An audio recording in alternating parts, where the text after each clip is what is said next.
Meaning of homily. Homily. Homily. Homily. Homily. A homily is a religious discourse delivered by a clergyman or layperson during a church service. More broadly, it refers to any moral or spiritual message or lesson delivered in a didactic manner, often in a tedious or dull way. Homilies are intended to provide guidance and inspiration to the congregation.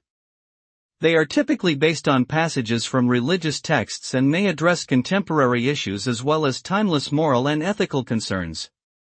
Ultimately, the purpose of a homily is to encourage reflection and promote personal growth in individuals' spiritual lives.